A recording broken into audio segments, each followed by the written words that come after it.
We are going to show you how to install a vinyl fence on top of a retaining wall. Make sure you subscribe to the channel so you don't miss future videos, and let's get into this installation.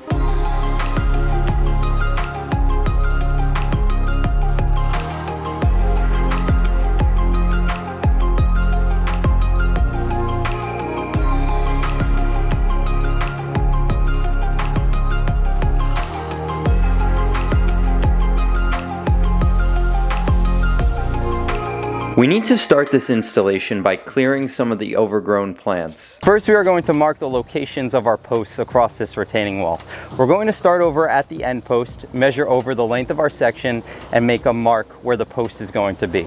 Then we are going to start our next measurement from the end of that post. We're going to measure over the length of our section and then mark the next post. We repeat this process across the entire retaining wall. For each post, we will make a mark both at the beginning and the end of the post so that we have the proper post location. We start the measurement for each section at the end mark for the preceding posts.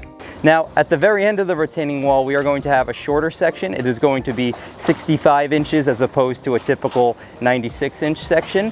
Now, the customer okayed us doing a small piece on the front of the property over here. This is something we had discussed in advance.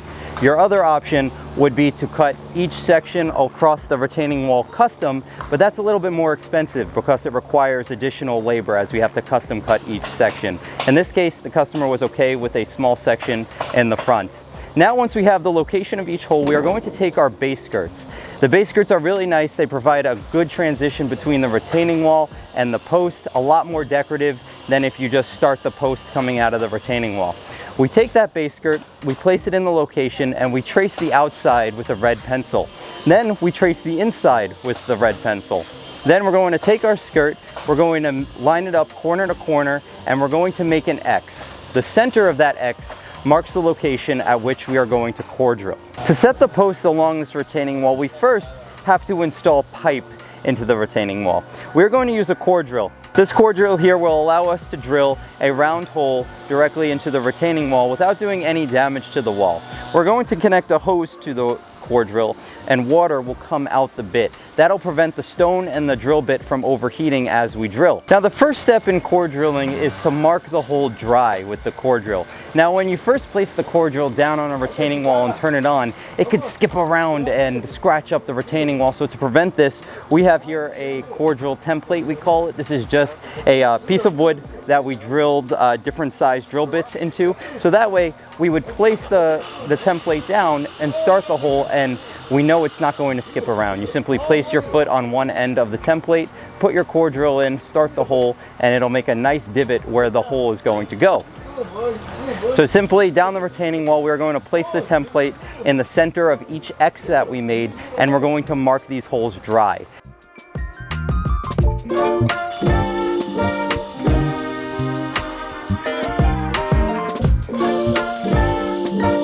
Now it's time to connect the hose to the core drill so that we could drill all the way down and complete these holes. Now, as you'll see, we have the water coming out the bit. We are going to place the core drill over the mark that we made, and we are just gonna drill down. Now, when we're core drilling, we like to core drill in pairs. As you'll see, we have one person actually drilling the hole, and his helper will go on each side of the core drill and make sure that he is drilling down level. If you were core drilling solo, you would need to have a level on your core drill. We just find that working in pairs is a bit easier. Now, after you finish drilling the hole, you might need to hit the bit with a hammer or mallet gently in order to get the sediment and the stone out of the core drill bit. So we have our first hole complete. Let's take a close-up look. As you'll see, we made a nice round hole where we're going to insert the pipe.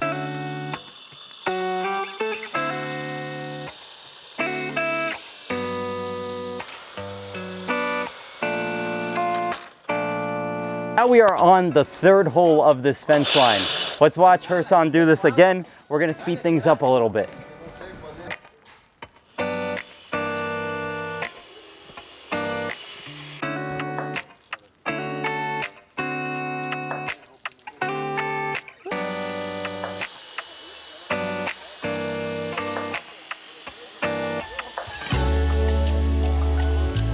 All right, we just finished core drilling all of our holes. Now it's important that you clean up immediately so that the sediment from the holes does not harden on the retaining wall or on the driveway.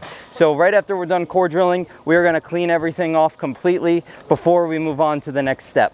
Now we want to pour mixed up quick rock into each of the holes that we just core drilled. Quick rock is a really fast drying concrete and is perfect for an installation like this because we could set the pipes and then install the fence on the same day. So we're going to fill each of these holes up with quick rock. Then we're going to put a pipe into each of the concrete filled holes.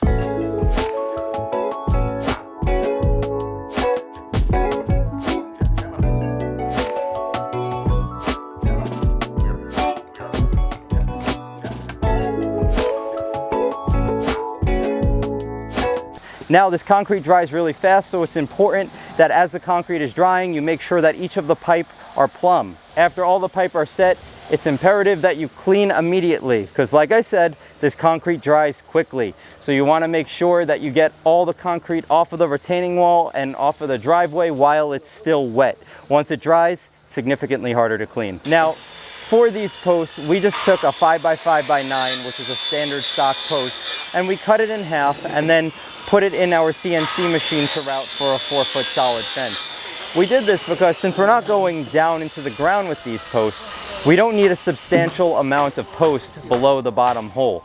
But we're still going to have a little bit extra that we're going to need to cut on the job site. I prefer to leave that extra and cut it here, just in case we need to make any subtle adjustments. It's not that big of a deal. We're not locked into any specific spacing on the bottom. So as you'll see, Hersan is just measuring the distance from the bottom of the hole to where we want the bottom of the post to be, and we're cutting the posts accordingly. Now we simply sleeve the PVC post over the pipe that we had installed, and then we're going to assemble these sections the same way you've seen in other vinyl fence tutorials. We're going to first put the bottom rail into position, then we're going to place in the top rail, then we're going to insert all of the boards. The amount of boards in each section is going to vary based on the manufacturer you use. These sections are going to have 13 boards per section. You want to make sure you put a side channel on the first board and on the last board.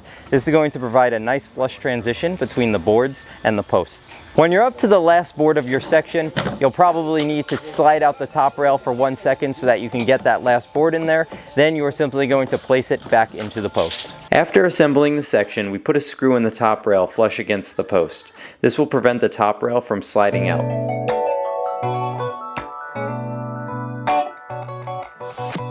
Now we are installing the second section of fence.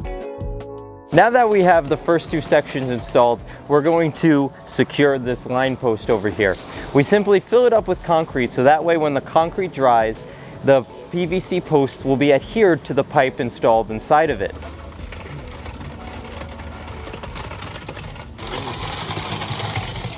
Now as the concrete is being poured, you want to make sure that the post is plumb.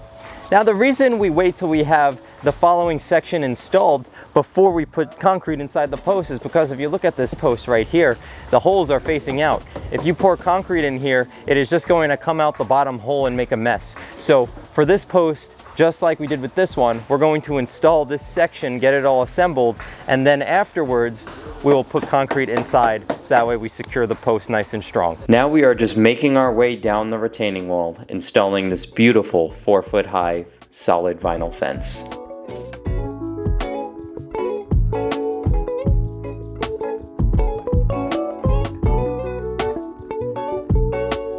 Now, if you're finding this video helpful, do us a small favor and hit that like button, the thumbs up at the bottom. It helps us out tremendously as it allows this video to reach more people who could potentially benefit from it. Now we are securing the line post over there with concrete inside. Once that concrete dries, like I said before, the vinyl post is going to adhere to the pipe that's installed inside the retaining wall, and this fence is going to be super strong. Now we are assembling the final section of fence.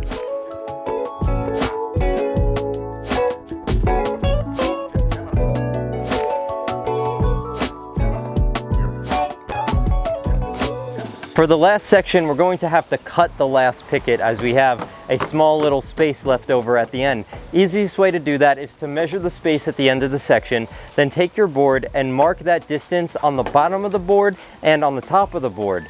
Then you're going to simply take a straight edge and draw a straight line connecting the mark you made on the top and the bottom. That will give you a line going down the board for you to run your circular saw. Then you're just going to put a side channel on the cut end and insert it into the section.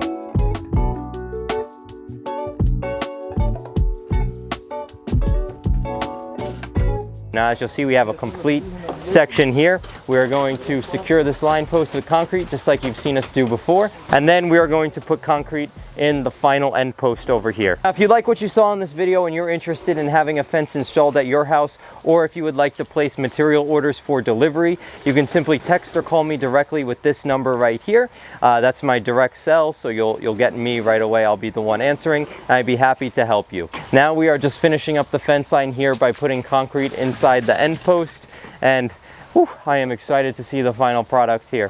One thing I want to point out is that, as you'll see toward the house, we have two sections that are level, and then the fence starts to pitch down for the final three sections. In this case, the retaining wall is pretty level toward the house, and then the retaining wall slopes down toward the street. I always opt to follow the grade of the property or the grade of the wall that we're installing on, because it looks a lot nicer. If you were to keep this fence level going all the way across, the gap underneath the fence by the time you got to the last section over here would be huge, and it would look really odd. But these are details that you need to discuss with your customer prior to the installation. Now, as the fence installation company, we had no control over the pitch of the driveway, the pitch of the wall, how the wall was done, etc. So it's important to discuss the details of how the fence is going to look on top of it before you actually come to install it. That way everyone's on the same page. And in this case, the customer was totally fine with having the back two sections level and then following the grade of the wall down toward the street for the final three sections. And as you'll see, it looks absolutely beautiful. Generally, I like to follow the grade of the property or the grade of the retaining wall. In this case, whenever I'm installing a vinyl fence, I think it looks a lot nicer. Now that the fence line is installed, we are going to clean this up. We're going to clean the whole fence. All right, now the final step is to put a New England cap on each post. We're simply going to place some PVC glue inside the cap. Then he's going to bring it over to a post. Oh, he tricked me there. And you're going to put it on top, just like that. He's a little funny guy. Thank you all for watching. If you found this video useful, make sure to give it a like. Subscribe to our channel so you don't miss future videos, and we'll see you in the next one. Thank you very much.